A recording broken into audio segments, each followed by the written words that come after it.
Читая эту историю, глубоко удивляешься людской черствости и недальновидности. Как можно было считать эту милую и добрую собаку страшной, опасной, неприятной? На каком основании люди калечили ее судьбу, если она в своей жизни и мухи не обидела? Джон Паттель и его жена из города Джексона, штат Теннесси, всегда любили животных, но они хорошо понимали, что это большая ответственность, поэтому не принимали спонтанных решений. Недавно Джон решил съездить в ближайший приют и присмотреться к живущим там питомцам, чтобы в конце концов предложить дом одному из них. Когда мужчина шел вдоль вольеров, все собаки лаяли и прыгали на свои ограждения, и лишь один пес тихо сидел на полу и смотрел прямо в глаза Джону. И тогда человек подошел поближе. Когда я приблизился, рассказывает парень, то увидел, что собака тоже заинтересовалась мной. Она встала, поднялась на задние лапы и доверчиво протянула мне свою лапу сквозь сетку. Я бережно пожал ее, и это было очень трогательно. Потом я набрал номер моей жены Кайлы и сказал ей о том, что мы должны взять именно эту собаку. Я принял решение сердцем и был уверен, что не ошибусь. Оказалось, что предыдущий владелец этого питбуля сдал его в приют по причине несимпатичности. Когда девочка вышла из стадии милого щенка, она уже больше не привлекала своего хозяина, и он от нее запросто избавился. Я совершенно не понимаю, где он нашел несимпатичность.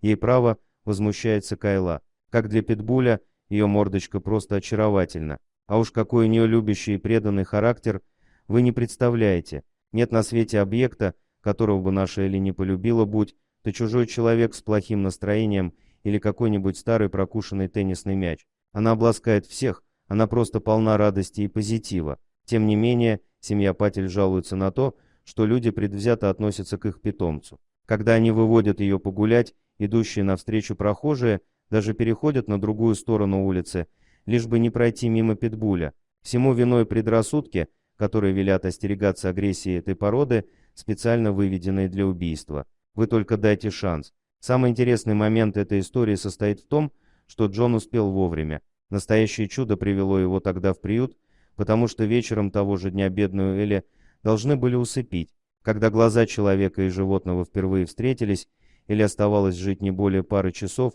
но ведь Джон этого не знал. Ей всего год, говорит мужчина. И если бы ее тогда усыпили, это было бы время, прожитое зря, отнятое у реки времени понапрасну. Я был неимоверно рад, что помог Элли избежать такой злой участи. Теперь ее дни наполнены смыслом. Вспоминаю, как привез ее домой в первый раз. Она стала носиться по квартире, запрыгивать на кровать и диван, не забывая ежеминутно облизывать нас с женой. А потом мы подарили ей первую в ее жизни расслабляющую ванну. Она лежала в ней, такая счастливая, такая обновленная, что хотелось плакать от радости. Теперь же любимым делом Элли является преследование ее родителей. Она не спускает с них глаз ни на минуту. Да, она любит играть мячиками и игрушками, а недавно даже освоила аккуратную игру с воздушными шарами, но Джон и Кайла — это самое важное в понимании их питомца. Она словно большая бабочка порхает и порхает, смеются люди.